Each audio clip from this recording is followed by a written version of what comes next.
아버님 식사는 방에서 드시는 게 어떨까요? 젓가락 소리가 커서 아이들이 밥 먹는데 집중을 못하네요. 아버님, 밤에 화장실 가실 때 조용히 다녀오세요. 발자국 소리 때문에 애들 수면에 방해가 됩니다. TV 소리 좀 줄여주세요. 아이들 공부하는데 방해됩니다. 되도록 방에서 조용히 보시면 좋겠어요. 아버님, 손주들 앞에서 기침을 너무 크게 하시면 안 됩니다. 아이들이 놀라서 울 것 같아요. 인생의 황혼기에 접어들면서 많은 노인들이 느끼는 가장 큰 두려움은 무엇일까요? 그것은 바로 외로움과 경제적 부담입니다. 현대 사회에서 노인들은 점점 더 고립되어 가고 요양원 비용은 천문학적인 금액으로 느껴집니다. 한 달에 350만 원을 요구하는 요양원, 그리고 450만 원에 달하는 간병인 비용은 대부분의 노인들에게 엄청난 부담입니다. 그러나 절대 그렇게 부담할 필요는 없습니다. 이 책은 제가 직접 경험하고 터득한 월 60만 원으로 행복하고 풍요로운 노후를 만드는 놀라운 비결을 담고 있습니다. 이는 단순한 생존 전략이 아닙니다. 진정한 의미에 함께 살아가기를 발견한 희망의 이야기입니다. 여러분은 지금까지 노후에 대해 들어왔던 모든 고정관념을 여기서 완전히 뒤집어 엎게 될 것입니다. 요양원도 간병인도 아닌 우리 스스로 만들어가는 새로운 노후의 풍경을 만나보시길 바랍니다. 이 책은 절망 속에서 희망을 발견한 한 노인의 생생한 이야기입니다. 제 이야기를 통해 여러분도 새로운 가능성을 발견하길 바랍니다. 나이 들어감이 두려움이 아니라 또 다른 삶의 축복임을 깨달을 수 있을 것입니다. 제 이야기는 아내를 잃은 지 5년 후 완전한 절망의 순간부터 시작됩니다. 35년을 함께한 아내를 뇌출혈로 하루아침에 잃은 후 제 삶은 온전히 무너져 내렸습니다. 처음에는 아내의 부재가 얼마나 큰 공백을 만들어내는지 몰랐습니다. 아침에 눈을 뜰 때마다 옆자리가 비어 있었고 주방의 소리들은 모두 사라졌습니다. 밥 지을 때마다 엉망이 되는 주방, 장보기조차 힘겨운 일상이 시작되었습니다. 자녀들은 걱정했습니다. 혼자 살기에는 너무 위험해 보였을 테니까요. 약 먹는 시간을 잊고 가스불을 끄지 않고 잠들기도 했습니다. 점점 더 혼자 사는 것이 두려워졌습니다. 그래서 선택한 것이 자녀들과 함께 사는 것이었습니다. 큰아들 집, 작은 딸 집을 번갈아 가며 지내기로 했습니다. 하지만 현실은 제 기대와 완전히 달랐습니다. 첫날 저녁, 며느리의 한마디가 저를 무너뜨렸습니다. 아버님, 방에서 드시는 게 어떨까요? 그 이유는 간단했습니다. 젓가락 소리가 너무 크다는 것, 손주들이 식사에 집중하지 못한다는 이유였습니다. 작은 딸 집도 마찬가지였습니다. 손주들 공부 방해한다며 TV 소리를 줄이고 밤에는 화장실 가지 말아달라고 했습니다. 발자국 소리가 시끄럽다는 이유였죠. 점점 더 움츠러들었습니다. 방 안에서만 지내는 시간이 늘어갔고 말수도 줄어들었습니다. 처음에는 배려로 시작된 동거였지만 오히려 서로에게 상처만 주고 있었습니다. 그때 깨달았습니다. 부모의 집은 언제나 자녀들의 집이 될 수 있지만 자녀들의 집은 결코 부모의 집이 될 수 없다는 것을. 한 달도 채 되지 않아 저는 집으로 돌아가기로 결심했습니다. 이것이 제 인생의 첫 번째 좌절이자 새로운 시작의 문이 되었습니다. 집으로 돌아온 후 제 앞에 놓인 다음 선택지는 간병인이었습니다. 월 450만 원이라는 어마어마한 금액이 부담스러웠지만 다른 방법이 없어 보였습니다. 자녀들도 매달 일부를 보태주기로 했습니다. 하지만 이 선택 역시 완전한 실패였습니다. 첫 번째 간병인은 고작 일주일 만에 그만두었습니다. 제가 준비하는 소박한 식사가 마음에 들지 않는다는 이유였습니다. 다른 집은 고기 반찬에 특식도 해준다며 불평했습니다. 두 번째 간병인은 보름을 버텼습니다. 제가 전기와 수도를 아끼는 생활 습관이 그의 마음에 들지 않았기 때문입니다. 절약을 생활화해온 제 습관이 그에게는 불편했던 것이죠. 세 번째 간병인을 구하러 갔을 때의 일입니다. 소개수 직원의 한마디가 아직도 귓가에 맴돕니다. 우리 집은 조건이 너무 열악해서 간병인들이 꺼리는 가정이 되었다고. 간병인을 구하는 과정은 제 자존심을 무너뜨렸습니다. 평생 가족을 부양해왔던 제가 이제는 누군가의 도움을 간절히 구해야 하는 상황. 그 현실이 너무나 가혹했습니다. 결국 마지막 선택지는 요양원뿐이었습니다. 아들이 알아본 곳은 월 350만 원짜리 고급 요양원. 제 연금으로는 도저히 감당할 수 없는 금액이었습니다. 어쩔 수 없이 월 150만 원짜리 저렴한 요양원으로 들어가게 되었습니다. 하지만 그곳은 제게 감옥 같은 곳이었습니다. 첫날부터 모든 것이 정해진 시간표에 맞춰져 있었습니다. 밤 9시면 모든 TV를 꺼야 했고 보고 싶은 뉴스가 남아있어도 상관없었습니다. 아침 6시 기상은 필수였습니다. 식사 시간, 운동 시간, 심지어 화장실 가는 시간까지 모든 것이 정해져 있었습니다. 같은 방을 쓰는 할아버지는 밤새 코를 골았고 옆방 할머니는 새벽마다 고함을 지르곤 했습니다. 고작 3일 만에 도망치듯 요양원을 나왔습니다. 자녀들의 집도 간병인도 요양원도 그 어느 것 하나 내게 맞는 답이 아니었습니다. 이제는 반드시 내 방식대로 살아갈 방법을 찾아야겠다고 마음먹었습니다. 집으로 돌아온 후 매일 아침이 두려웠습니다. 혼자서 할 수 있는 일은 점점 줄어들고 있었습니다. 장보기는 이제 큰 도전이 되었습니다. 지팡이를 짚고 5분 거리 마트에 가는 것조차 힘들었고 무거운 장바구니를 들고 오다가 넘어질 뻔한 날도 있었습니다. 그날 밤 이불을 뒤집어 쓰고 한참을 울었습니다. 내가 젊었다면 이런 고민도 하지 않았을 텐데 하지만 현실은 냉혹했습니다. 혼자였기에 모든 것이 두렵고 힘들었습니다. 거울 속 제 모습은 날이 갈수록 초라해져 갔습니다. 그러던 어느 날 아침 평소처럼 거울을 보며 약을 먹고 있을 때 문득 깨달았습니다. 지금까지 제가 선택한 모든 방법은 남들이 정해놓은 길이었다는 것을. 자녀와의 동거는 효도라고 해서 시도했고 간병인은 다들 그렇게 한다고 해서 따라했습니다. 요양원은 노인들의 마지막 안식처라고 생각해서 선택했습니다. 하지만 그 어느 것도 제게 맞지 않았습니다. 내게 필요한 건 남들의 정답이 아닌 내 삶에 맞는 해답이었습니다. 창밖으로 보이는 아파트 단지가 달라 보였습니다. 매일 보던 풍경인데 오늘따라 새롭게 느껴졌습니다. 경로당에 모여있는 어르신들이 눈에 들어왔습니다. 서로 웃고 이야기하는 모습이 따뜻해 보였습니다. 문득 생각했습니다. 꼭 누군가에게 의지하지 않아도 서로 도우며 살 수 있지 않을까? 그 생각은 제 인생의 전환점이 되었습니다. 천천히 옷을 갈아입고 경로당으로 향했습니다. 더 이상 남의 답을 찾지 않기로 했습니다. 내 방식대로, 내 속도대로 살아가는 법을 찾아보기로 했습니다. 이제 새로운 시작을 할 때였습니다. 경로당에 처음 들어섰을 때는 낯설고 어색했습니다. 하지만 따뜻한 미소로 맞아주는 어르신들 덕분에 금세 마음이 편해졌습니다. 그곳에서 만난 김 할아버지는 전직 사회복지사였고 이 할머니는 40년 경력의 요리사였습니다. 모두가 각자의 전문 분야를 가지고 있었습니다. 우연히 이야기를 나누다 보니 우리 모두가 비슷한 고민을 안고 있다는 것을 알게 되었습니다. 요양원은 너무 비싸고 간병인은 부담스러웠으며 자녀들에게는 짐이 되고 싶지 않았습니다. 그래서 우리는 새로운 제안을 하게 되었습니다. 서로의 재능을 나누며 돕고 살자는 것이었습니다. 각자가 가진 것을 조금씩 보태어 함께 살아가는 방식. 처음에는 조심스러웠습니다. 과연 이런 방식이 가능할까 하는 의문도 들었습니다. 하지만 시작해보니 생각보다 훨씬 자연스러웠습니다. 김 할아버지는 우리의 건강을 체크하고 약 복용을 관리해 주었습니다. 이 할머니는 매일 점심 식사를 준비해 주셨습니다. 박 할아버지는 전기 설비와 간단한 집수리를 도맡아 했습니다. 저는 35년간의 공무원 경험을 살려 행정 업무를 돕기 시작했습니다. 서류 작성이나 민원 상담 같은 일들이었죠. 우리는 각자의 연금에서 매달 60만 원씩을 모았습니다. 그 돈으로 공동 식사도 하고 필요한 물품도 구입했습니다. 놀랍게도 이 방식은 생각보다 훨씬 경제적이었습니다. 요양원이나 간병인을 쓸 때보다 훨씬 적은 비용으로 편안한 생활이 가능했습니다. 하지만 금전적인 것보다 더 큰 수확이 있었습니다. 바로 서로에 대한 믿음과 정이었습니다. 우리는 점점 더 가족 같은 사이가 되어갔습니다. 아침마다 함께 운동하고 식사하고 이야기를 나누는 것이 일상이 되었습니다. 더 이상 외롭지 않았습니다. 불안하지도 않았습니다. 서로가 서로의 보호자가 되어주었기 때문입니다. 이것이 바로 내가 찾던 답이었습니다. 남들이 정해놓은 길이 아닌 우리만의 특별한 해결책이었습니다. 실버 프로미스가 시작된 지 한 달이 지났습니다. 우리는 매일 아침 7시에 경로당에서 만났습니다. 김 할아버지가 가르쳐 주신 대로 간단한 스트레칭으로 하루를 시작했습니다. 이 할머니의 건강식 아침 식사는 우리 모두의 활력소가 되었습니다. 특히 매주 월요일 아침의 영양죽은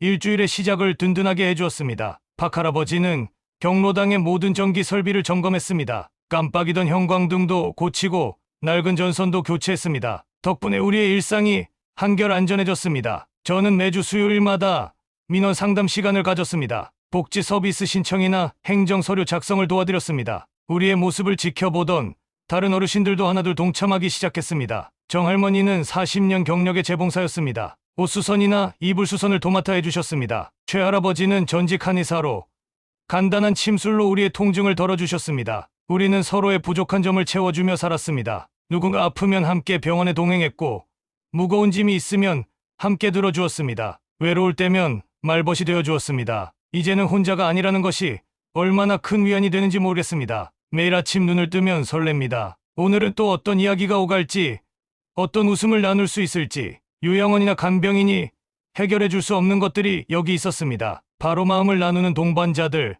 서로를 이해하고 배려하는 마음, 그리고 함께 나이 들어간다는 위안이었습니다. 우리는 이제 단순한 이웃이 아닌 가족이 되어가고 있었습니다. 이것이야말로 내가 찾던 진정한 노후의 모습이었습니다. 실버 프로미스를 시작한 지 3개월이 지났습니다. 우리의 일상은 점점 더 풍성해져 갔습니다. 매주 화요일은 공동 장보기 날이 되었습니다. 함께 가니 무거운 짐도 더는 문제가 되지 않았습니다. 목요일은 공동 취미 활동의 날로 정했습니다. 그림 그리기, 노래 부르기 등 각자의 재능을 나누는 시간이었습니다. 토요일은 가장 특별한 날이 되었습니다. 자녀들과 손주들이 찾아오는 날이었기 때문입니다. 아이들은 경로당을 웃음소리로 가득 채웠습니다. 우리는 아이들에게 옛날 이야기를 들려주었고, 손주들은 우리에게 스마트폰 사용법을 가르쳐 주었습니다. 세대 간의 벽이 자연스럽게 허물어져 갔습니다. 자녀들도 변화했습니다. 더 이상 걱정스러운 눈빛으로 바라보지 않았습니다. 오히려 우리의 활기찬 모습에 안도하는 듯했습니다. 실버 프로미스는 경제적으로도 큰 도움이 되었습니다. 매달 60만 원으로 모든 것이 해결되었습니다. 식사비, 관리비, 프로그램 운영비까지. 유형은 350만 원, 간병인 450만 원에 비하면 정말 합리적인 금액이었습니다. 하지만 그보다 더 중요한 것은 우리가 찾은 삶의 의미였습니다. 더 이상 누군가에게 의존하지 않아도 되었습니다. 우리 스스로가 서로의 보호자가 되어주었습니다. 서로의 약점을 채워주고 강점을 나누며 살아가는 법을 배웠습니다. 이것이야말로 진정한 노후의 모습이 아닐까요? 요양원의 산만함도 간병인과의 어색함도 없었습니다. 그저 서로를 이해하고 배려하는 마음만이 가득했습니다. 우리는 이제 자부심을 가지게 되었습니다. 나이 든다는 것이 더 이상 두렵지 않았습니다. 함께라면 어떤 어려움도 이겨낼 수 있을 것 같았습니다. 이것이 바로 우리가 찾은 행복한 노후의 비결이었습니다. 우리의 이야기는 입소문을 타고 퍼져나갔습니다. 다른 아파트 단지에서도 비슷한 모임이 생기기 시작했습니다. 인근 단지의 한 할머니는 문구점 주인과 특별한 약속을 맺었습니다. 매달 40만 원을 받고 문구점만의 작은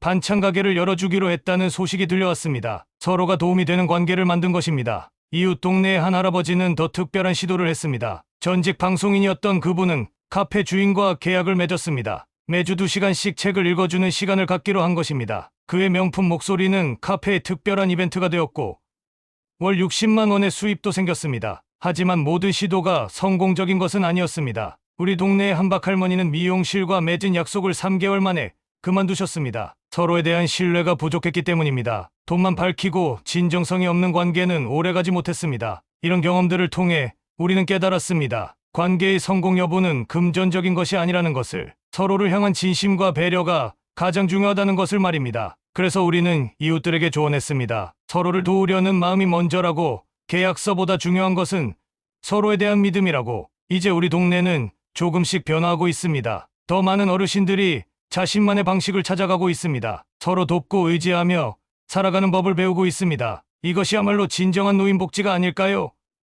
제도나 시설이 아닌 사람과 사람 사이의 따뜻한 관계, 우리는 그것을 찾아가고 있습니다. 그리고 이 변화는 계속해서 퍼져나가고 있습니다. 마치 작은 물결이 큰 파도가 되어 가듯이 우리의 작은 시도가 새로운 희망이 되어가고 있습니다. 신뢰는 하루아침에 만들어지지 않습니다. 우리가 깨달은 것은 신뢰란 매일의 작은 약속들을 지켜나가는 과정이라는 것입니다. 아침마다 서로의 안부를 확인하는 일, 약속한 시간에 맞춰 경로당에 나오는 일, 각자의 역할을 성실히 수행하는 일, 이런 작은 실천들이 모여 큰 신뢰를 만들어냈습니다. 특히 중요한 것은 서로의 경계를 지키는 것이었습니다. 과도한 간섭은 오히려 관계를 해칠 수 있다는 걸 배웠습니다. 적당한 거리를 두면서도 필요할 때 곁에 있어 주는 법을 익혔습니다. 돈 문제도 명확히 해두는 것이 좋았습니다. 매달 정해진 금액을 정확히 나누고 관리했습니다. 투명한 회계 처리가 신뢰를 더욱 굳건하게 만들었습니다. 서로의 생활 방식도 존중하기로 했습니다. 누군가는 아침 일찍 나오기를 좋아하고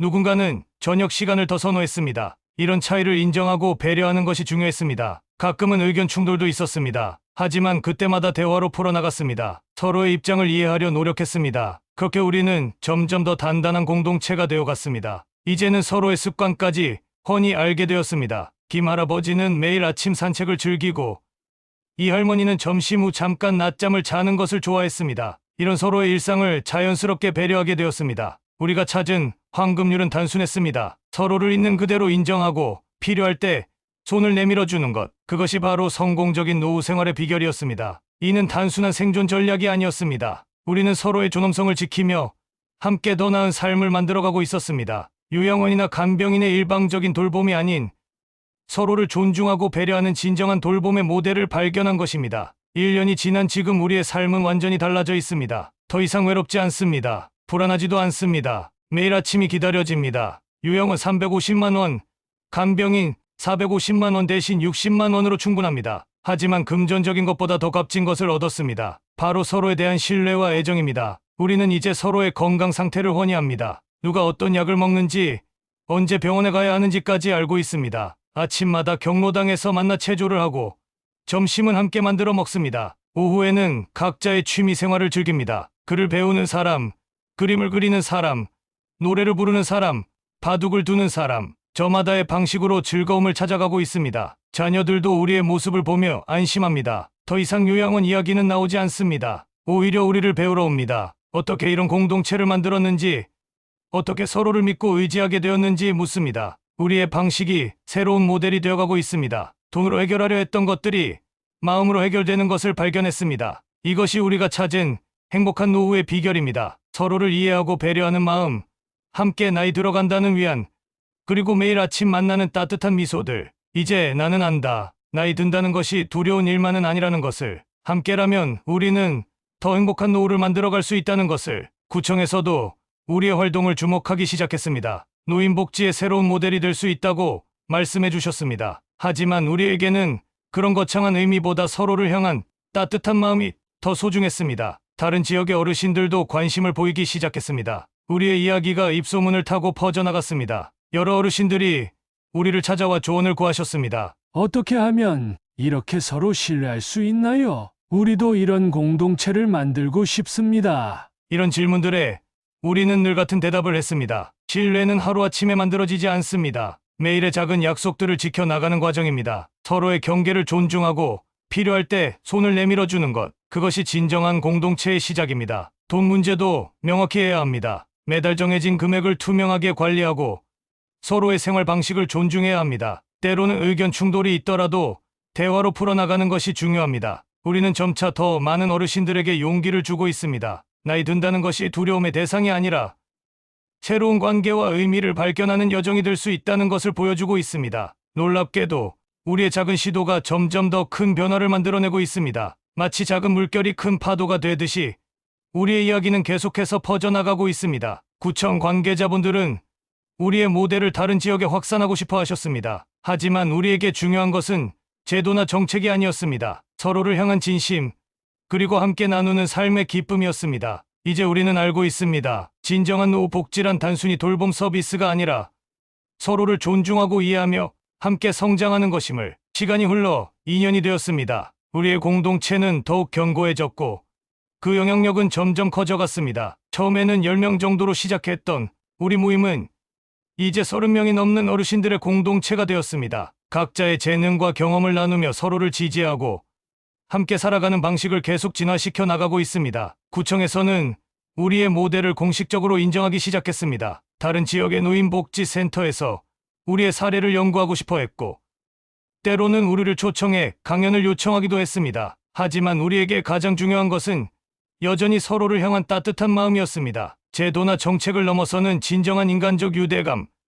그것이 우리의 진정한 자랑이었습니다. 새로 합류한 어르신들은 우리의 방식에 놀라워했습니다. 요양원이나 간병인과는 완전히 다른 서로를 존중하고 배려하는 새로운 삶의 방식에 감동받았습니다. 우리는 계속해서 배우고 성장하고 있습니다. 매주 수요일 저녁, 우리는 함께 모여 그 주의 이야기를 나누고 서로의 고민을 듣습니다. 때로는 조언을 주고받고, 때로는 함께 웃고 울며 서로를 위로합니다. 노년이 더 이상 고독하고 두려운 시기가 아니라 새로운 가능성과 관계의 시기가 될 수 있다는 것을 우리는 증명하고 있습니다. 앞으로도 우리는 계속될 것입니다. 서로를 믿고 서로를 존중하며 함께 나이 들어가는 여정을 계속해서 만들어갈 것입니다. 여러분, 이 이야기를 읽어주셔서 진심으로 감사합니다. 우리의 여정이 단순한 이야기로 끝나지 않기를 바랍니다. 이 책이 많은 분들에게 희망과 용기를 전달하길 간절히 기도합니다. 이 이야기가 마음에 드셨다면 구독 버튼을 눌러주시고 알림 설정을 켜주세요. 그리고 소중한 가족, 친구, 이웃들과 이 이야기를 공유해주세요. 당신의 작은 관심이 누군가에게 큰 희망이 될 수 있습니다. 특히 노년을 준비하고 계신 부모님, 걱정되는 노인 가족이 있으신 분들, 이 이야기를 꼭 전해주세요. 함께 나누면 우리는 더 나은 세상을 만들 수 있습니다. 여러분의 따뜻한 관심과 공유를 기다리겠습니다. 당신의 작은 실천이 세상을 변화시키는 첫걸음입니다.